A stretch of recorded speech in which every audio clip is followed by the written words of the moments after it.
వరుసవేది the Alchemist అనే ఈ పుస్తకాన్ని రచించింది పాలో కొవెల్లో.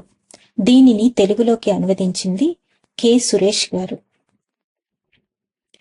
ఈ 9వ భాగంలో 2వ అధ్యాయమైన 2వ భాగం కంటిన్యూ చేద్దాం. ఒక యువ అరబ్బు బరువైన సామానుతో లోపలికి వచ్చి ఆంగ్లేయుడిని పలకరించాడు. ఎక్కడికి వెళుతున్నావు? యువ అరబ్బు అడిగాడు. ఎడారిలోకి అంటూ బదులిచ్చి తన పుస్తకం చదవటంలో మునిగిపోయాడు. ఈ సమయంలో ఎవరితోనో మాట్లాడాలని అతనికి లేదు.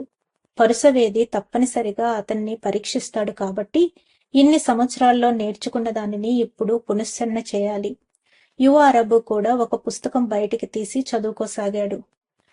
అది స్పానిష్ భాషలోని పుస్తకం. అది మంచిదే అనుకున్నాడు ఆంగ్లేయుడు.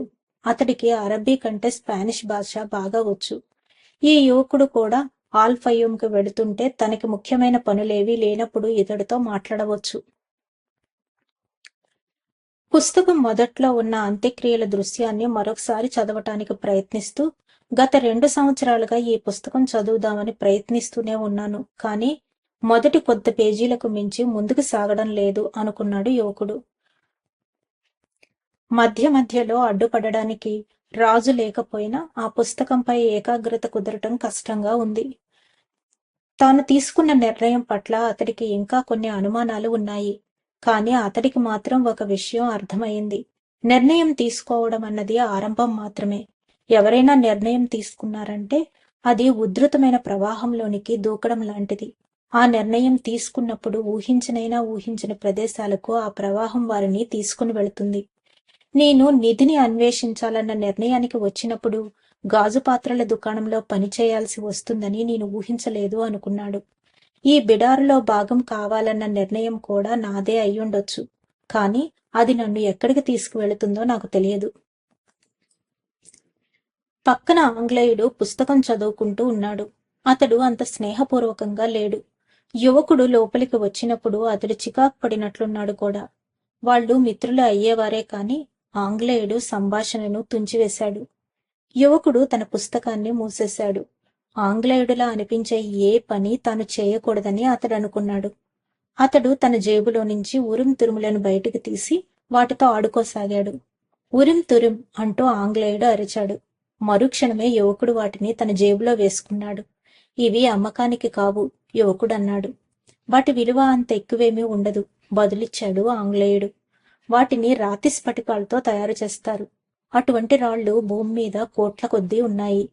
వీటి గురించి తెలిసిన వాళ్ళు మాత్రం ఇవి ఉరిం తురిం అని గమనించగలుగుతారు. ప్రపంచంలోని ఈ ప్రాంతంలో కూడా అవి దొరుకుతాయని నాకు తెలియదు. వీటిని ఒక రాజు నాకు బహుమతిగా ఇచ్చాడు, యువకుడు చెప్పాడు. ఆంగ్లేయుడు బదులేమీ ఇవ్వకుండా తన చేతిని జేబులోనికి పోనిచ్చి యువకుడి దగ్గర ఉన్నటువంటివే 2 రాళ్లను బయటకు తీశాడు. నీకు వాటిని ఒక రాజు ఇచ్చాడా అని ఆంగ్లేయుడు అడిగాడు. నా వంటి గొర్రెల కాపరితో ఒకరోజు రాజు మాట్లాడి ఉంటాడంటే నీకు నమ్మశక్యంగా ఉన్నట్లు లేదు. ఆ సంభాషణను అక్కడితో ముగించాలన్న ఉద్దేశంతో యువకుడు అన్నాడు. కానే కాదు, మిగిలిన ప్రపంచమంతా నిరాకరించిన రాజుని మొట్టమొదటిగా గుర్తించింది గొర్రెల కాపరులే. అందుకే రాజులు గొర్రెల కాపరులతో మాట్లాడడం ఏమాత్రం ఆశ్చర్యంగా ఉండదు. తాను ఏమి మాట్లాడుతున్నాడో యువకుడికి అర్థం కాదేమోనన్న అనుమానంతో అతడు ఇంకా ఇలా కొనసాగించాడు. ఇది బైబిల్లో ఉంది. ఇదే పుస్తకం నాకు ఉరుం తురుముల గురించి నేర్పింది. ఈ ఒక్క రకమైన భవిష్యత్తు వాణి మాత్రమే దేవుడు అనుమతించాడు. వీటిని మత గురువులు బంగారు కవచాల్లో పెట్టుకుని ఉండేవారు. తాను అక్కడ ఉన్నందుకు యువకుడిలో ఉన్నట్లుండి సంతోషం పొంగి పొర్లింది. బహుశా ఇది ఒక శకునమేమో, ఆంగ్లేయుడు సగం పైకి అన్నాడు. నీకు శకునాల గురించి ఎవరు చెప్పారు? క్షణక్షణానికి యువకుడి ఆసక్తి పెరిగిపోతూ ఉంది. జీవితంలో ప్రతిదీ ఒక శకునమే. తాను చదువుతున్న పత్రికను మూసివేస్తూ ఆంగ్లేయుడు అన్నాడు. అందరికీ అర్థమయ్యే విశ్వభాష ఒకటి ఉంది, కానీ దానిని దాదాపు అందరూ మరిచిపోయారు. మిగిలిన వాటితో పాటు నేను ఆ విశ్వభాష గురించి కూడా అన్వేషిస్తున్నాను. అందుకే ఇక్కడికి వచ్చాను. ఆ విశ్వభాష తెలిసిన వ్యక్తిని నేను కలుసుకోవాలి. అతడు ఒక పరుసవేది. గోదాము యజమాని రావటంతో వాళ్ల సంభాషణకు అంతరాయం కలిగింది. మీ ఇద్దరి అదృష్టం బాగుంది, ఆ లావుపాటి అరబ్బు అన్నాడు. ఆల్ ఫయూంకి ఈ రోజు ఒక బిడారు వెళ్లబోతోంది. కానీ నేను ఈజిప్టుకి వెళ్ళాలి అన్నాడు యువకుడు. ఈజిప్ట్లోనే ఆల్ ఫయూం ఉంది, అరబ్బు బదులిచ్చాడు. ఆ మాత్రం తెలియని నువ్వేం అరబ్బువి? లావుపాటి అరబ్బు బయటకు వెళ్లిపోయిన తరువాత ఇది శుభసూచకమైన శకునం అన్నాడు ఆంగ్లేయుడు. నేను రాయగలిగితే అదృష్టం, యాదృచ్ఛికం అనే 2 పదాల మీద ఒక పెద్ద విజ్ఞాన సర్వస్వాన్ని రాస్తాను. ఈ 2 పదాలతోనే విశ్వభాష తయారయ్యింది.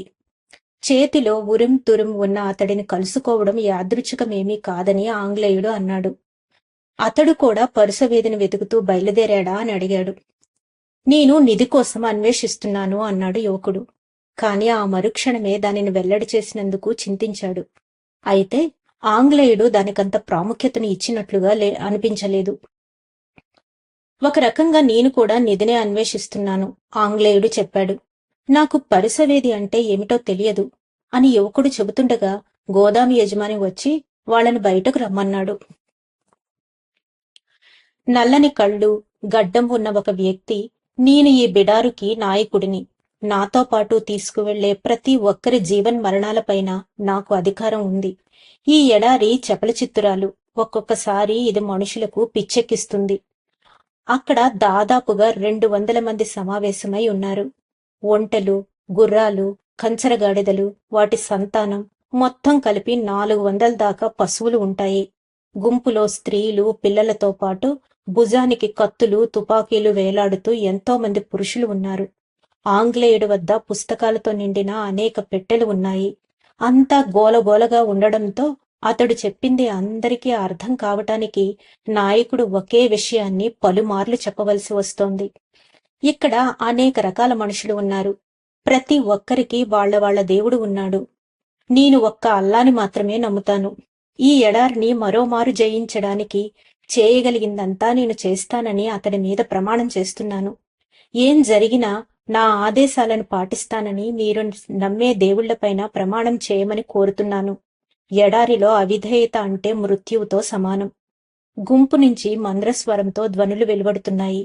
ప్రతి ఒక్కరూ తమ తమ దేవుళ్ల పేరు మీద ప్రమాణం చేస్తున్నారు. యువకుడు యేసుక్రీస్తు పేరు మీద ప్రమాణం చేశాడు. ఆంగ్లేయుడు ఏమీ అనకుండా మిన్నకున్నాడు. ఒక చిన్న ప్రమాణం చేసినప్పటికంటే ఎక్కువసేపే ధ్వనులు వినిపించాయి. రక్షణ కోసం కూడా వాళ్లు తమ దేవుళ్లను ప్రార్థిస్తున్నారు. బాకాతో పెద్దగా ఊదడంతో అందరూ తమ తమ పశువులపైకి ఎక్కారు. యువకుడు, ఆంగ్లేయుడు ఒంటెలను కొన్నారు. తటపటాయిస్తూ వాటి మీదకి ఎక్కారు. పుస్తకాల పెట్టె భారాన్ని మోస్తున్న ఆంగ్లేయుడు ఒంటెను చూసి యువకుడు జాలిపడ్డాడు. గోదాములో ఆగిపోయిన సంభాషణ తిరిగి కొనసాగిస్తూ ఆంగ్లేయుడు, నిజానికి యాదృచ్ఛికమన్నది లేదు. ఒక అరబు గురించి నా మిత్రుడు విన్నందువల్ల నేను ఇక్కడకు. కాని బిడారు బయలుదేరడంతో ఆంగ్లేయుడు చెబుతున్నది వినలేకపోయాడు. కాని అతడేం చెప్పాలనుకున్నాడో యువకుడికి అర్థమయ్యింది.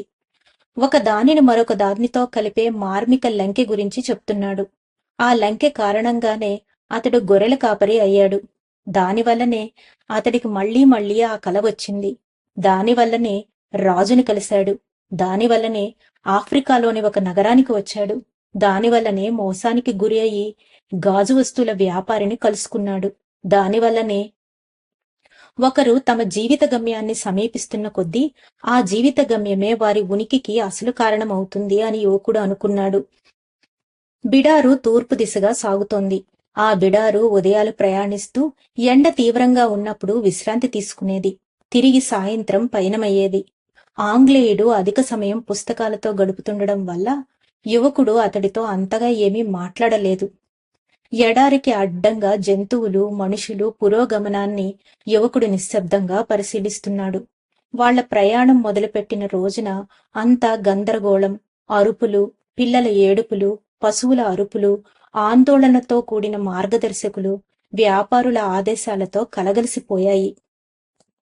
కాని ఎడారిలో ఎడతెగని గాలిహోరు, పశువుల గిట్టల శబ్దాలు మాత్రమే ఉన్నాయి. చివరికి మార్గదర్శకులు కూడా ఒకరితో ఒకరు చాలా పరిమితంగా మాట్లాడుకుంటున్నారు. నేను ఈ ఎడారిని ఎన్నోసార్లు దాటాను. ఒక రాత్రి ఒంటెల సంరక్షకుడు ఒకడు చెప్పసాగాడు. కాని ఎడారి చాలా పెద్దది. క్షితిజ రేఖ ఎంతో దూరాన ఉంటుంది. దానితో మనిషికి తాను చాలా అల్పుడనని అనిపించేలా చేసి అతడిని మౌనపరుస్తుంది.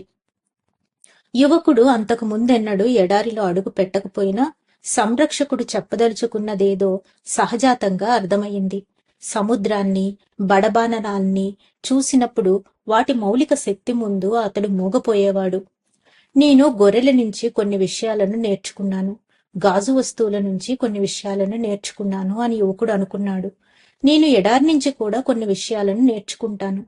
ఇది చాలా పురాతనమైనదిగాను విజ్ఞురాలిగాను కనబడుతోంది. గాలి ఒక్క క్షణం కూడా ఆగలేదు. టారీఫాలో కోటపైన కూర్చొని ఉండగా ఇదే గాలి తన ముఖాన్ని తాకిన రోజు యువకుడికి జ్ఞాపకంలోకి మెదిలింది. అది అతడికి తన గొర్రెల ఉన్నిని గుర్తుకు తెచ్చింది. ఎప్పటి మాదిరిగానే అతడి గొర్రెలు యాండలూసియా మైదానంలో మేత నీటిని అన్వేషిస్తున్నాయి. ఇప్పుడు అవి నా గొర్రెలు కావు. ఎటువంటి ఉద్వేగానికి గురికాకుండా తనలో తాను అనుకున్నాడు. అవి తమ గొర్రెల కాపరికి అలవాటు పడిపోయి ఉంటాయి. ఈ పాటికి బహుశా నన్ను మర్చిపోయి ఉంటాయి. ప్రయాణాలకు అలవాటు పడిన గొర్రెల వంటి జీవాలకు ముందుకు సాగిపోవటం తెలుసు.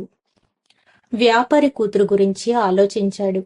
ఈ పాటికి ఆమెకు పెళ్ళైపోయి ఉంటుంది.